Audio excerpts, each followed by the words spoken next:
해마다 연말이 되면은 전국에 있는 대학 교수들이 올해를 대표하는 사자성어를 선정을 합니다. 여러분 신문에서 보신 분도 계시겠지만은 우리나라 대학 교수 1000명을 대상으로 설문조사를 했는데 그 중에 올해 사자성어 1번이 1위가 34%의 교수들이 파사현정을 꼽았습니다. 파사현정이라는 말은 사악하고 그릇된 것을 깨트려 없애고 바른 것을 드러낸다. 올 한 해가 온통 이런 어떤 문제로 이렇게 지나왔기 때문에 파사현정을 올 한 해의 사자성어로 선정을 했습니다. 두 번째, 많은 교수들이 뽑은 두 번째 사자성어는 해현경장이라는 말을 뽑았습니다.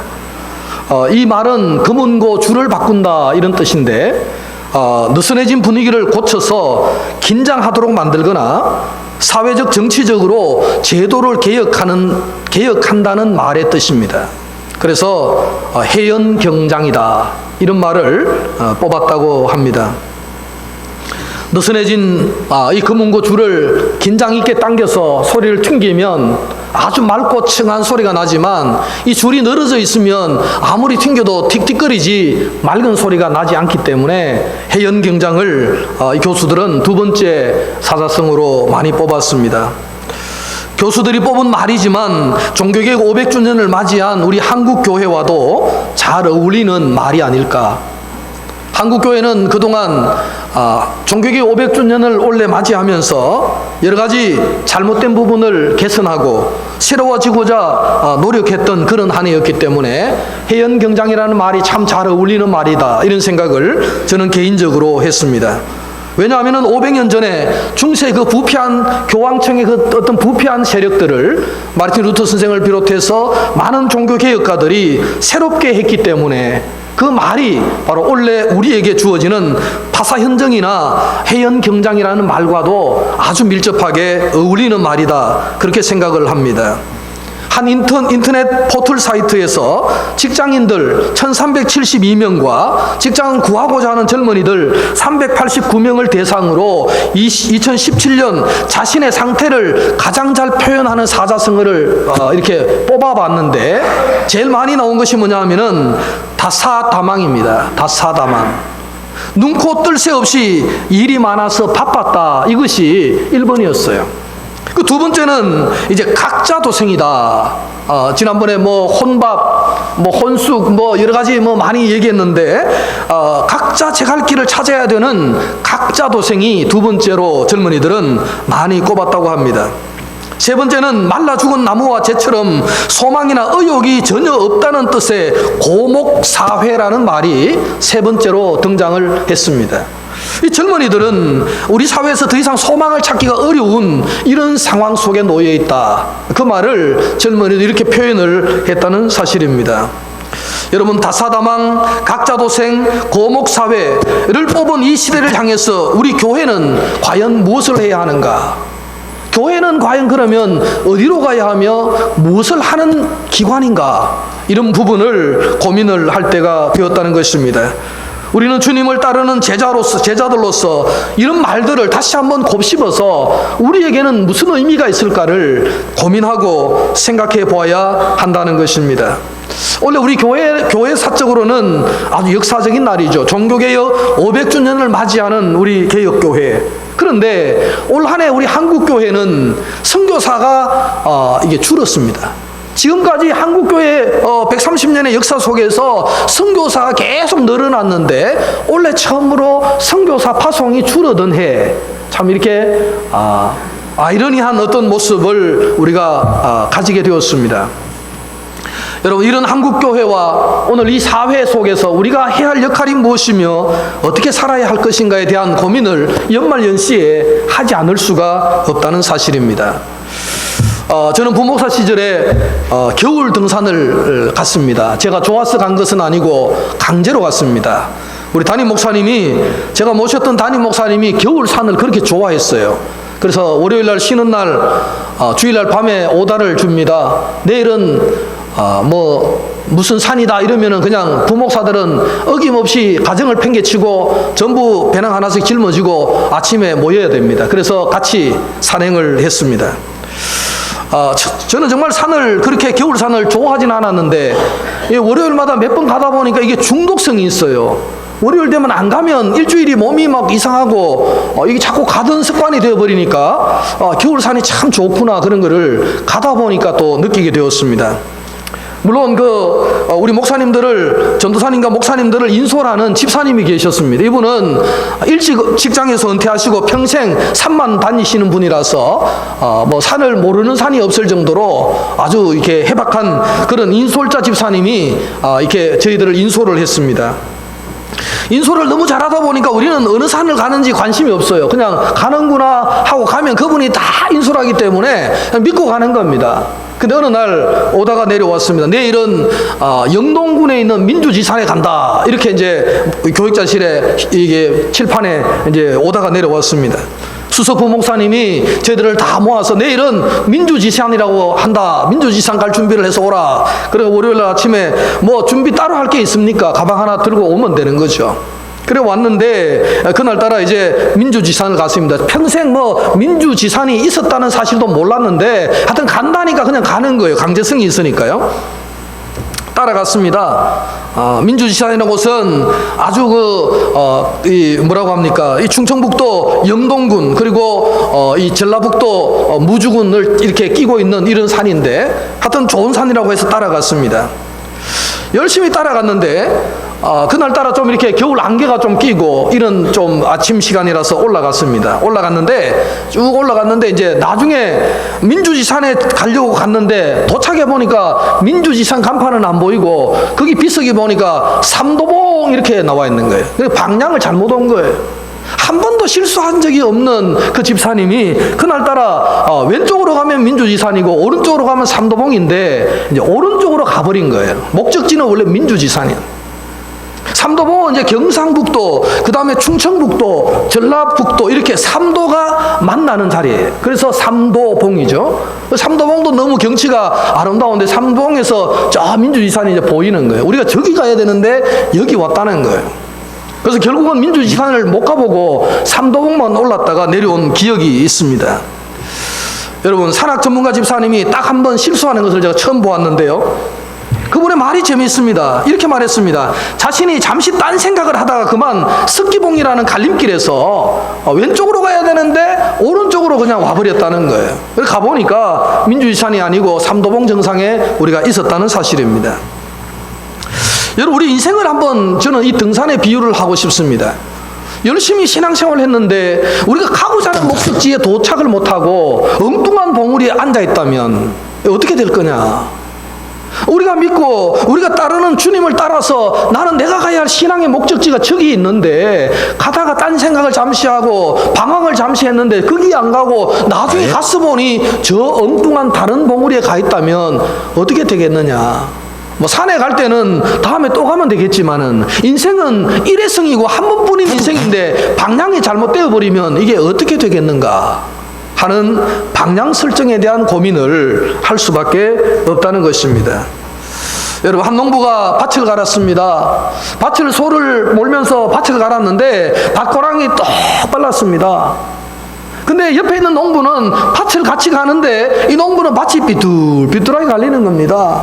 그래서 나중에 노인이 물었습니다. 자네는 뭘 보고 어떻게 논을 갈았길래 밭이 이 모양이냐? 그렇게 말하니까 그 똑바로 밭을 간 사람이 얘기하면 나는 저 언덕 위에 있는 소나무를 보고 열심히 소를 몰았습니다. 그러니까 항상 일정한 방향으로 똑바로 갔다는 거예요. 밭을 꾸불꾸불하게 밭가른 그 농부를 향해서 노인이 물었습니다. 자네는 뭘 보고 갈았길래 밭고랑이 이 모양인가? 하니까 나는 저 언덕 위에 있는 송아지를 보고 갈았다는 거예요. 송아지가 계속 움직이니까 지도 계속 움직여 가버린 거예요. 여러분, 사물을 정확히 보고 목적지가 정확하고 고정되어 있으면 우리 인생길이 똑바로 갈 수가 있는데 그 목적이 계속 흔들리거나 왔다 갔다 하면은 우리가 어디로 가는지 모르고 밭고랑이 구불구불하게 되는 것처럼 인생도 구불구불하게 지저분하게 이렇게 갈 수밖에 없지 않을까. 우리 예수를 믿는데 예수를 믿는 사람으로서 예수님을 따라서 똑바로 가지 아니하고 세상으로도 갔다가 교회도 왔다 갔다 하다 보면은 내가 살아온 인생길이 구불구불하게 그렇게 될 수도 있겠구나, 그런 생각을 해봅니다. 여러분, 당연한 이치 아니겠습니까? 움직이는 푯대를 보고 밭을 간 사람과 움직이지 않은 푯대를 보고 밭을 간 사람의 그 밭고랑은 분명히 차이가 날 수밖에 없는 현실이 아니겠습니까? 오늘 저와 여러분은 신앙생활을 하면서 가장 주의해야 하는 것이 뭐냐 하면은 하나님에 대해서 정확히 알아야 됩니다. 우리가 믿는 하나님이 누구신가에 대해서 알아야 바른 방향으로 가죠. 하나님에 대해서 잘못 알면 엉뚱한 곳으로 갈 수밖에 없는 것이 신앙생활이 아닐까라는 것을 연말을 맞이해서 우리 다시 한번 점검해 볼 필요가 있다는 것입니다. 오늘 이사야서 본문에서는 그런 말씀을 합니다. 신앙생활의 방향이 어디로 가야 되는가라는 것을 말씀하고 있고, 그리고 우리 그리스도인들이 그러면 어떻게 살아야 하는가, 우리가 믿는 하나님이 이런 분이라면 우리는 그럼 어떻게 살아야 되는가를 두 가지를 말씀합니다. 오늘 이사야 선지자는 하나님이 어떤 분이신가를 말씀하면서 그분을 믿는 사람들은 어떻게 살아야 되는가, 이 두 가지를 오늘 본문에서 말씀을 합니다. 오늘 본문 61장 10절에 보시면 내가 여호와로 말미암아 크게 기뻐하며 내 영혼이 나의 하나님으로 말미암아 즐거워하리니, 하나님을 믿는 자체를 뭐라고 말합니까? 기쁨이요 즐거움이다. 여러분, 예수 믿는 것은 뭐예요? 스트레스 받는 거 아니잖아요. 교회에 뭐 스트레스 받으러 오는 사람 있어요? 교회는 다 기쁨을 얻고 행복을 얻고 하나님의 은혜를 얻기 위해서 온 것이라는 거죠. 오늘 이사야는 그런 기쁨이 굉장히 충만했다. 이유가 뭘까요? 하나님이 왜 그렇게 기쁠까요? 하나님이 그렇게 기쁜 이유가 있는데, 그것은 하나님이 이루시고자 하는 구원의 약속이 틀림없이 이루어졌다는 거예요. 자기 인생을 통해서, 삶을 통해서 경험해 보니까 하나님의 이 주권적인 은총은 변하지 않는다는 것을 깨달은 거예요. 그러니까 너무 감사한 거예요. 그렇죠. 우리는 뭐 약속을 했다가도 순식간에 바뀌죠. 작년에 약속해놓고 원래 다 번복하잖아요. 그죠? 어제 약속해놓고 오늘 딴 말 하잖아요. 근데 하나님은 가만히 보니까 약속하셨으면은 약속을 꼭 이루시더라는 거예요. 그러니까 하나님의 약속은 이게 어떤 약속이냐면 우리를 향한 구원의 약속이에요. 우리의 죄가를 도말하시고 양털처럼 흰 눈처럼 우리를 깨끗게 해주시겠다라는 하나님의 구원의 은총이 변하지 않는다는 것을 이사야는 깨달았습니다. 그러니까 하나님이 너무 기쁘고 감사한 거예요. 그냥 하나님 자체를 생각만 해도 즐거운 그런 하나님을 발견했습니다. 그런데 오늘 이사야는 좀 비유를 하나 듭니다. 오늘 11절에 보면 이런 비유를 하죠. 땅이 쓱삭을 내며 동산이 거기 뿌린 것을 움돋게 함같이 주 여호와께서 공의와 찬송을 모든 나라 앞에 솟아나게 하시리라. 무슨 말이냐면 이런 얘기예요. 이 땅이 어떤 땅이냐면 굉장히 좋은 땅이에요. 그 땅에 씨앗이 딱 떨어지면은 땅이 그것을 수분을 공급하고 땅에서 영양분을 공급하고 땅이 계속해서 그 씨앗을 움켜 사면서 영양을 주니까 씨앗이 살기 탁 텄다 이거죠. 근데 마치 하나님께서 이 땅과 같다는 거예요. 돼지와 같다. 하나님은 이 돼지와 같아서 우리의 어떤 인생을 이렇게 활짝 꽃 피우게 싹 틔우게 하시는 역할을 누가 하느냐? 가만히 보니까 하나님이 하고 있더라는 거예요. 하나님이 동산처럼 돼지처럼 이렇게 우리를 움켜 사면서 싹 틔울 수 있도록 생명력을 불어넣는 분이 누구냐? 알고 보니까 그분이 하나님이라는 거예요. 그것을 깨달았으니 이사야는 기쁘지 않겠습니까? 내 생명의 토양, 내 생명의 근원, 내 생명을 생명답게 하는 것은 하나님이 우리의 동산지기가 되시기 때문에, 흙이 되시기 때문에 가능한 것이구나. 내가 잘났어가 아니고 하나님의 은혜로 내가 살아왔구나. 할렐루야. 여러분 인생 1년 동안 살아왔습니다. 물론 뭐 병드신 분도 계시고 시련이 있는 분도 계시지만은 1월 1일 날 시작해서 12월 31일 오늘까지 그래도 무탈하게 지나온 것을 가만히 보면 내 잘났어가 아니고 하나님이 나를 씨앗처럼 움켜 샀던 돼지처럼 나를 이렇게 하나님 품으셨구나 라는 것을 이사야는 깨달았다는 거예요. 오늘 저는 여러분, 우리 비전교회 모든 가족들이 하나님의 그런 역할에 대해서 깨달으시기를 주의 이름으로 축원합니다. 그 은혜가 없이는 우리가 살아갈 수 없는 인생이에요. 여러분 암이 예고하고 찾아옵니까? 어느 순간 찾아와 버리죠. 그런데 그렇게 되지 않는다는 자체는 하나님께서 어쨌든 우리를 움켜사고 삭 틔우는 생명으로 살아왔다는 사실에 대해서 오늘 이사야는 너무 감사하고 기뻐하고 즐거워하겠다라고 고백을 하고 있습니다. 여러분, 하나님의 구원의 주권적인 은총이 얼마나 강력하냐면은 이사야는 가만히 묵상해 보니까 자기 의지도 넘어섰다는 거예요. 내가 이렇게 살아야 되겠다라고 말하고 의지하고 살아왔는데 그렇게 안 됐어요. 그런데 하나님은 그것까지도, 내가 잘못된 것까지도 다 하나님은 감사하시고 이렇게 냈다는 거예요. 삭을 틔워냈다는 거예요. 그러니까 우리의 잘못된 의지도, 우리의 잘못된 연약한 어떤 의지도 상관없이 하나님의 주권적인 은총은 계속해서 영향을 주는 그런 하나님의 능력이 있더라. 이것을 이사야가 깨닫고 즐거워한다는 것입니다. 여러분, 이 하나님의 주권적인 사랑, 주권적인 은총, 이것은 변함이 없다는 것입니다. 그래서 요한 1서에 보면 사도 요한은 계속해서 하나님은 무엇이냐, 하나님은 사랑이시다, 하나님은 사랑이시다, 하나님은 사랑이시다, 이 말을 반복하고 있습니다. 하나님은 우리를 움켜사고 돼지처럼 우리를 품으시고 우리를 삭 틔우게 하시고 생명력을 부여하시는 그런 하나님이심을, 그런 사랑이심을 믿으시기를 축원합니다. 그 믿음이 우리에게 필요한 것입니다. 자, 두 번째는요, 오늘 이 하나님 어떤 분이신가를 말할 때 공의의 하나님이다. 하나님은 각 정부마다, 각 나라마다 공의를 살려내시는 그런 분이시다. 이렇게 노래를 하고 있습니다. 자, 오늘 11절에 보면 땅이 삭을 내며 동산이 거기 뿌린 것을 운동케 함같이 주 여호와께서 공의와 찬송을 모든 나라 앞에 솟아나게 하시리라. 하나님은 어떤 분인가? 공의와 찬송을 모든 나라에게 솟아나게 하신다. 이렇게 노래를 하고 있습니다. 여러분, 우리가 그리스도를 통해 역사하시는 하나님을 믿는다고 할 때 그것은 불의한 힘의 횡포를 미워하는 겁니다. 불의를 우리는 싫어합니다. 거짓을 미워하고 진리와 정의가 믿고 따르는 것이 옳은 일이고 마땅한 일임을 우리는 인정하는 것이에요. 하나님을 믿는다는 것은 정의를 우리가 따라간다는 말과도 같은 것이에요. 우리 속에는 불의를 끊임없이 미워한다는 것과 같습니다. 그러므로 하나님을 믿는 신앙이 진실할수록 우리는 어둠에 거할 수가 없죠. 왜? 정의롭게, 공의롭게 살아갈 수밖에 없다는 것입니다. 한마디로 말해서 우리 모든 그리스도인은 하나님이 어떤 분인가? 하나님은 그 은총을 너무나 많이 베푸시는 사랑이시며 동시에 하나님 어떤 분이에요? 공의의 하나님이시다. 정의를 너무나 사랑하시는 하나님이시다. 그 공의와 그 사랑은 십자가를 통해서 충분히 설명하시고 보여주셨고 그런 하나님을 우리도 믿게 된다는 것이죠. 세 번째는요, 하나님은 믿는 자들을 이전과 다른 새로운 존재로 불러내신다는 겁니다. 그래서 새로운 존재로 우리를 부르십니다. 공의의 겉옷을 입히신다고 말씀합니다. 그리고 신랑과 신부처럼 거룩하게 빛나게 해주시는데 여호와께서 친히 정한 새로운 이름을 우리에게 불러주시겠다, 이런 약속을 하고 있습니다. 우리가 성탄을 기뻐하고 성탄을 축하하는 것은 그리스도의 구원 안에서 우리가 온전히 새로운 정체성과 사명으로 부름을 받을 수밖에 없기 때문에 우리는 성탄을 기뻐하는 것입니다.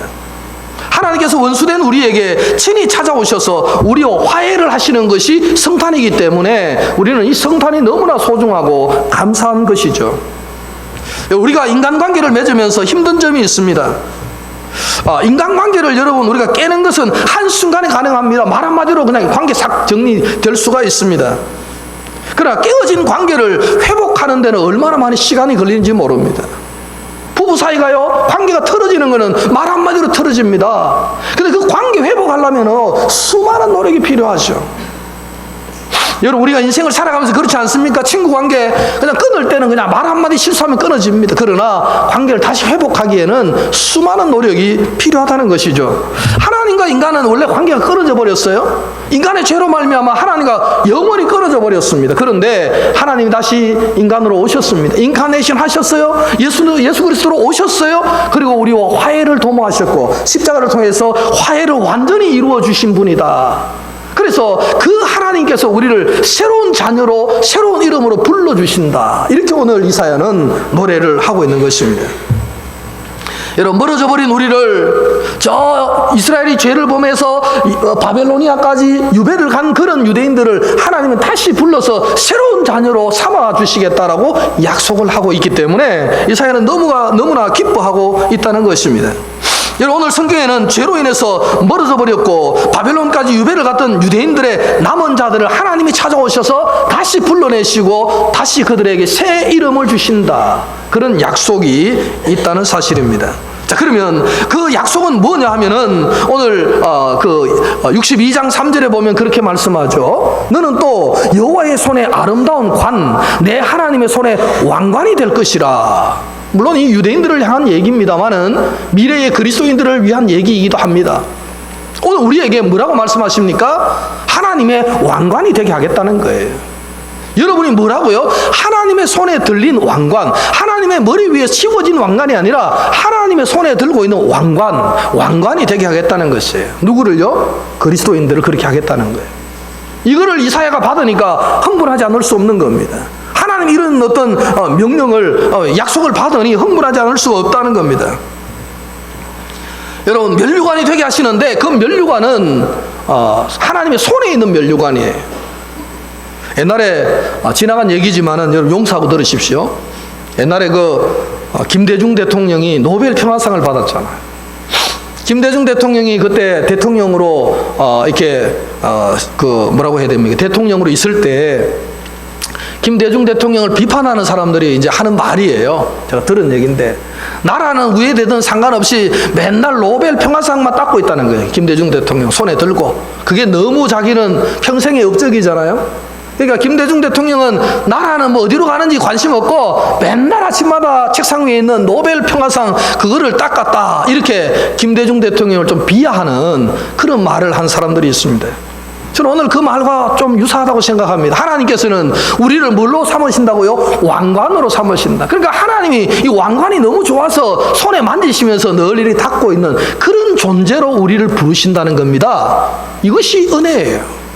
여러분, 우리가 무슨 자격이 있어 그런 자격이 있습니까? 그런데 하나님은 다시 불러내신 하나님의 백성들을 그런 모양으로 사랑하시고 그런 모양으로 아끼신다는 것을 이렇게 이사야는 표현하는 것입니다. 우리 옆에 있는 성도가 내가 볼 때는 아주 별 볼 일 없는 그런 인생 같지만은 하나님의 눈에는 어떻게 보인다는 거예요? 왕관으로 보인다는 거예요. 닦고 또 닦을 수밖에 없는, 생명을 주고 구원한 하나님의 자녀들을 그렇게 하나님은 여기신다, 왕관으로 여기신다는 것입니다. 이것이 하나님이 우리를 대하시는 태도라는 것입니다. 더 나아갔어요. 오늘 4절 5절에 보면 더 나아가서 하나님은 우리를 어떻게 부르시느냐? 아내로 부르신다는 거예요. 아내로. 내 신부로 부르신다, 이렇게 말씀을 하고 있지 않습니까? 하나님은 배우자로 우리를 불렀습니다. 당시에 이 유대인들, 이사야 시대의 유대인들은요, 제2 이사야 시대 유대인들은 바벨로니아의 포로로 끌려가 있는 상태 아닙니까? 얼마나 비참합니까? 노예로 갔지 않습니까? 자, 그런 그들을 뭘로 부르신다고요? 다시 배우자로 들이신다는 거예요. 이것은 이런 의미입니다. 마치 남편으로부터 버림받은 여인, 이혼당한 여인과 같은 그런 유대인, 그런 우리를 하나님은 신부로 배우자로 불러내신다. 그래서 배우자로 맞이해 주신다는 의미라는 것입니다. 홀로 살아가면서 위로받지 못한 여인과 같았던 우리 인생을 하나님은 다시 불러내어서 우리에게 새로운 이름을 주셨는데 그 이름이 뭐냐? 교회를 향해서 하나님의 신부라고 부르신다. 우리는 하나님의 신부라는 것입니다. 여러분, 이거보다 더 위대한 소망이 어디에 있습니까? 제가 재작년인가요? 미얀마를 갔습니다. 미얀마에서는 많이 경험을 못했는데요. 이제 관광지 캄보디아나 라오스 같은 곳에 여러분 가보신 분 계시는데, 거기 가면 이 버스를 타고 이제 관광지에 이 관광객들이 이렇게 가면은 동네 꼬마들이 나오잖아요. 우리나라는 애들이 별로 없지만 거기 가면 전부 애들이잖아요. 그냥 여름 나라니까 그냥 뭐 티 하나 입고 팬티 하나 입고 애들이 막 돌아다니잖아. 그러면 관광버스가 오면은 따라다니면서 $1 얘기하잖아. $1. 우리에게 $1만 달라 이거지. $1. 여러분, 우리 한국 사람들에게 $1가 아무것도 아니에요. 1,000원. 뭐 비싸봐자 1,200원 아닙니까? $1 주는 거 아무것도 아닌데 이제 가이드가 절대 못 주게 하죠. 왜냐하면 자꾸 주면 계속 따라다니니까 귀찮아서 안 된다는 거예요. 그래서 절대로 주지 마세요. 이렇게 이제 가이드가 얘기를 하잖아요. 어쨌든 그 $1를 사모하는 그 아이들의 눈빛, 저는 그걸 잊을 수가 없어요. 차 안에 이렇게 앉아있으면 바깥에서 버스 보고 $1 하면 눈빛으로 막 눈을 맞추면서 그 $1를 향한 그 사모하는 마음이 눈빛으로 그냥 전달이 되잖아요. 그걸 바라보면서 참 이 어떤 좀 안타까운 마음이 들죠. $1가 아니라 $10도 주고 싶지만 주지 말라고 하니까 또 줄 수도 없고, 하여튼 그 아이들의 눈빛이 너무나 불쌍하다는 그런 생각을 했습니다. 여러분, 하나님을 떠나버린 유대인의 모습, 하나님을 잃어버린 인간의 모습은 그런 모습이라고 생각이 됩니다. 하나님 안에는 너무 풍성한 것이 많은데 그 풍성함을 전혀 이해도 깨닫지도 못한 채 그 $1 그 목숨 거는 인생과 같은 그런 인생이 하나님이 없는 인생이라고 저는 생각합니다. 여러분, 하나님 없이 사는 것이 바로 그런 인생과 다를 바가 뭐가 있겠습니까? 그저 먹고 사는 그 문제에 $1 거기에 목숨 걸고 눈빛으로 살아가는 인생, 그것에 불과하지 않을까? 정말 하나님을 사랑하고 하나님 아래는 그 $1가 아니라 수많은 것들이, 보화들이 가득하고 있는데 그걸 깨닫지도 못한 채 $1만 살아가는 그 안타까운 그 어떤 진짜 라오스의 그 눈빛 어린 어린아이와 같은 그런 존재가 아닐까? 여러분, 교회로 부름받은 성도들의 처지는 그런 존재가 아니라는 것입니다. 오늘 하나님의 신부로서 사모를 쓰고, 사모는 뭔지 알죠? 장가 갈 때 쓰는 모자 있죠? 사모를 쓰고 신부가 꽃단장을 한 것처럼 하나님 앞에 그런 단장으로 우리는 나갈 수가 있는데, 그걸 모르면 $1 그거 찾아라 돌아다니는 아이들처럼 인생을 살 수밖에 없지 않는가? 그것을 오늘 말씀합니다. 오늘 이사야는 이런 걸 발견하고 너무 기쁘고 너무 즐겁다고 노래하고 있는데요. 자, 그러면 문제는 뭡니까? 그런 하나님을 발견한 우리는 어떻게 살아야 되는가? 하나님의 그런 열심적인 사랑, 하나님의 그런 열심적인 공의, 하나님의 그런 열심 있는 어떤 우리를 맞이함에 대해서 그럼 우리는 뭐 해야 되는가? 우리가 가만 놀면 되는가? 그렇지 않다는 것입니다. 오늘 선지자가, 오늘 이 이사야 선지자가 하는 말씀을 가만히 보면 이사야는 굉장히 그런 하나님을 발견하고 즐거워하고 기뻐하면서도 동시에 자기는 결심을 합니다. 어떤 결심을 할까요? 이사야는 자기는 하나님의 사람으로서 1절에 보면 나는 잠잠하지 아니할 것이다 이렇게 얘기하죠. 무슨 결심을 합니까? 하나님 주신 메시지를 받아서 나는 잠잠하지 아니하고 예루살렘을 향해서, 시온을 향해서 계속적으로 나는 선포하겠다. 우리말로 하면은 나 하나님의 복음 전파를 위해서 나는 열심으로 나는 노력하겠다. 왜냐하면 하나님이 위대하신 그런 하나님이기 때문에 나는 그렇게 살지 않을 수 없는 그런 존재이기 때문에 나는 그렇게 살겠다라고 결심을 하고 있다는 것입니다. 오늘 이 이사야 선지자는 나는 잠잠하지 않을 것이며 하나님 메시지를 전할 것이며 동시에 나는 끊임없이 기도하는 소리로 하나님께 기도하겠노라고 결심하고 있는 것입니다. 오늘 우리가 위대한 하나님을 발견한 자는 이런 결심이 있어야 될 줄로 믿습니다. 이런 결심이 없다면 그냥 하나님은 하나님이고 나는 나일 뿐입니다. 그러나 하나님의 은혜를 발견한 자는 이런 결심이 반드시 있어야 한다는 것을 말씀하고 있는 것입니다.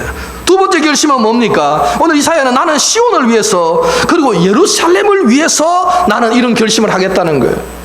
이 말을 자세히 보면은 이사야도 자기 인생이 있을 거 아닙니까? 선지자로서 자기 인생이 있겠지만은 오늘 이사야의 결심은 뭐냐면은 나는 내 개인의 인생이 아니라 하나님의 시온, 하나님의 예루살렘을 위해서 나는 살겠다는 거예요. 이것은 하나님의 공적인 의무, 하나님의 공교회를 위한 헌신을 통해서 나는 내 인생을 드리겠다는 겁니다. 개인적 사욕이 아니라 하나님의 공익을 위해서 나는 살아가겠다는 거예요. 그렇게 외치겠다는 거예요. 그렇게 기도하겠다는 약속입니다. 사랑하는 성도 여러분, 우리 인생 개인적으로 중요합니다. 그러나 정말 하나님의 사람이라면 하나님의 이런 사랑과 이런 공의와 하나님의 이런 어떤 우리를 부르심에 대한 깨달음이 있는 사람이라면 이제는 나 개인의 삶이 아니라 뭐예요? 하나님의 공적인 삶을 위해 살아가야 될 인생이라는 것을 우리가 결심해야 된다는 것입니다. 올해 여러분 한 해가 다 저물었습니다. 여러분, 주님을 위해서 얼마나 시간을 들였고 얼마나 마음을 들였고 얼마나 우리가 헌신을 드렸습니까? 정말 나를 위해서는 돈 몇 푼을 위해서 목숨을 걸고 살았는데 주를 위해서는 나는 무엇을 했는가를 돌아봐야 한다는 것입니다. 그래서 나는 새로운 결심으로 이제 내가 공의를 위해서, 시온을 위해서, 예루살렘을 위해서 내가 살겠노라고 결심이 있지 않는 한 우리의 신앙은 변할 수가 없다는 것입니다. 오늘 이 한 해를 보내면서 바로 이런 결심이 저와 여러분의 결심이 되기를 간절히 축원합니다. 마지막 이사야 선지자는 한 가지 더 결심을 하는데요. 그럼 언제까지 할 거냐 이거를? 언제까지 이 결심을 계속할 거냐라고 말했을 때 오늘 이사야 선지자는 하나님의 뜻이 이루어질 때까지. 여러분 이사야는 바벨론 그거를 몰랐습니다. 포로가 돌아오는지도 모르고 오래전에 죽은 사람이지만 그러나 이사야는 그런 결심을 했죠. 주의 뜻이 성취될 때까지. 오늘 우리는 주님이 다시 오는 그날까지 이 결심이 변치 않고 지속되어야 된다는 것을 우리에게 도전하고 있는 것입니다. 사랑하는 성도 여러분, 오늘로서 한 해가 마무리가 됩니다.